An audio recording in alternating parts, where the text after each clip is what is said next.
বিসমিল্লাহির রহমানির রহিম। আশ্রয় সমবায় সমিতি কর্তৃক আয়োজিত আজকের অনুষ্ঠানে উপবিষ্ট রয়েছেন সম্মানিত প্রধান অতিথি জনাব মোহাম্মদ ইশতিয়াক হায়দার, বিশেষ অতিথি জনাব মোহাম্মদ শফিউল আজম, সম্মানিত সভাপতি হাফেজ মাওলানা মোহাম্মদ আব্দুল হান্নান সাহেব, যাদের আগমনে সংগঠনের আমরা সকল সদস্য মানসিকভাবে আরও এক ধাপ এগিয়ে গেলাম। উপস্থিত রয়েছেন সেক্রেটারি জনাব হাজি মোহাম্মদ আবুজার সাহেব, সম্মানিত সদস্য ও সদস্যগণ এবং সম্মানিত অতিথিবৃন্দ। আসসালামু আলাইকুম ওয়া রাহমাতুল্লাহি ওয়া বারাকাতুহু। আশ্রয় সমবায় সমিতির 2 বছর পূর্তি উপলক্ষে আমরা সকলে উপস্থিত হতে পেরেছি এবং আমাদের সাথে আনন্দ ভাগাভাগি করে নেওয়ার জন্য সম্মানিত অতিথিবৃন্দ অংশগ্রহণ করেছেন। এজন্য মহান আল্লাহ তাআলা রাব্বুল আলামিনের নিকট লাখো কোটি শুকরিয়া জ্ঞাপন করছি। সেই সাথে এই সমিতির উন্নয়ন ও অগ্রযাত্রায় আপনাদের সকলের সাহসী ভূমিকা ও সহযোগিতায় অবদান রাখার জন্য ব্যক্তিগতভাবে আমি সকলের প্রতি অন্তরের অন্তরস্থল থেকে কৃতজ্ঞতা প্রকাশ করছি। প্রথমেই আমি ক্ষমা চেয়ে নিচ্ছি, কারণ বক্তব্য দেওয়ার মতো এমন কোনো জ্ঞান বুদ্ধি আমার নেই যা দিয়ে আমি আপনাদেরকে সন্তুষ্ট করতে পারবো। কথার মধ্যে কোনো ভুল ত্রুটি হলে ক্ষমা সুন্দর দৃষ্টিতে দেখবেন। পবিত্র কোরআন শরীফের 5ম সূরা আল মায়েদার মধ্যে সংগঠন সম্পর্কে বর্ণনা করা হয়েছে, তবে সেই সংগঠন যেন অবশ্যই অন্যায়, অবিচার ও জুলুমমুক্ত হয় এবং পরিবার, সমাজ ও দেশের উন্নয়ন হয়। আমরা সকলে সেই দিকে লক্ষ্য রেখে কাজ করব ইনশাল্লাহ। আমাদের দেখাদেখি এরকম 4টি গ্রুপ সমিতি শুরু করেছিল এবং বেশ অনেক দূর এগিয়েছিল, কিন্তু পরিচালনার অভাবে এবং একে অপরের প্রতি আস্থা না থাকায় সবগুলি সমিতি ভেঙে গিয়েছে। বাংলাদেশে এটা খুব বেশি প্রচলিত। কোনো ব্যক্তি বা সংগঠন একটু উপরের দিকে উঠলেই পিছন থেকে অদৃশ্য শক্তি নিচের দিকে টেনে নামানোর চেষ্টা করে।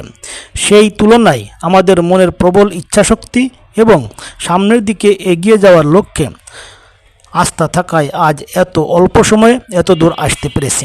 আমাদের নির্দিষ্ট লক্ষ্যে পৌঁছানোর জন্য আপনাদের সাহায্য, সহযোগিতা এবং বুদ্ধি পরামর্শ অব্যাহত থাকবে বলে আমি বিশ্বাস করি। বাস্তব জীবনে ঘটে যাওয়া কিছু সুবিধা অসুবিধার কথা না বলে পারছি না। এই দুর্মূল্যের বাজারে সংগঠনের কয়েকজন ছাড়া আমরা অনেকেই সাংসারিক চাহিদা মিটিয়ে সামান্যতম যে সেভিংস রাখতে পারি তা দিয়ে সকলে মিলে বড়জোর 8 থেকে 10% জমি কেনা সম্ভব। তাতে খুব একটা বেশি কষ্ট হয় না, কিন্তু বাস্তবে দেখা যায় ওই পরিমাণ জমি হয়তো বা পাওয়া গিয়েছে, কিন্তু কাগজপত্র ঠিক নাই, বা কাগজপত্র ঠিক আছে, রাস্তার পাশে পাওয়া যাচ্ছে না। যেটা পাওয়া যায় সেটা হয়তো বা 20-30% বা তারও উপরে, আবার দামও অনেক বেশি, যা আমাদের সাধ্যের বাইরে। এভাবে ব্যাটে বলে মিলিয়ে যখন সাহস করি, তার পিছনে যারা গুরুত্বপূর্ণ ভূমিকা পালন করেন এবং মানসিক সাপোর্ট দিয়ে সহযোগিতা করেন তাদের নাম না বললেই নয়। যেমন অ্যাডভোকেট মোহাম্মদ সাখাওয়াত হোসেন সাহেব, বীর মুক্তিযোদ্ধা জনাব মোহাম্মদ মোসলেহ উদ্দিন সাহেব, এবি ব্যাংক কর্মকর্তা জনাব মোহাম্মদ সাইফুল ইসলাম প্রিন্স সাহেব, ডেন্টাল ডাক্তার জনাব মোহাম্মদ জাহাঙ্গীর হোসেন সাহেব, ক্রিয়েটিভ বিজনেস গ্রুপের হেড অব অ্যাকাউন্টস জনাব মোহাম্মদ মাসুম বিল্লাহ সাহেব, এক্সপ্লোর হলিডেজ লিমিটেড এর ম্যানেজার জনাব মোহাম্মদ রঞ্জু মিয়া, জনাব মোহাম্মদ আবুজার সাহেব এবং আরও অনেকে। ওনাদেরকে জানাই আন্তরিক মোবারকবাদ।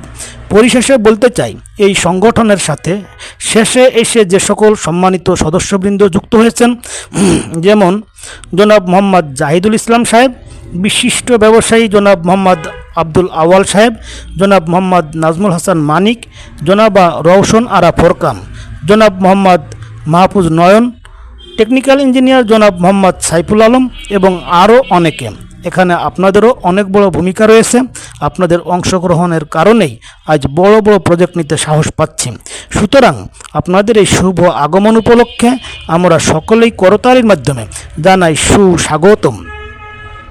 আমরা জানি মানুষের বেঁচে থাকার জন্য 5টি মৌলিক চাহিদা রয়েছে: খাদ্য, বস্ত্র, বাসস্থান, শিক্ষা ও স্বাস্থ্য। সময়ের পরিক্রমায় এর বাইরেও এখন মূল চাহিদা দাঁড়িয়েছে সামরিক শক্তি বা সমষ্টিগত শক্তি, যার বড় প্রমাণ হিরো আলম। তার শিক্ষাগত যোগ্যতা না থাকলেও সমষ্টিগত শক্তি এমনভাবে তৈরি করেছে, যার বলে বলিয়ান হয়ে এখন সে নেতা বনে পৌঁছে গিয়েছেন। এরকম হাজারো প্রমাণ দিতে পারবো।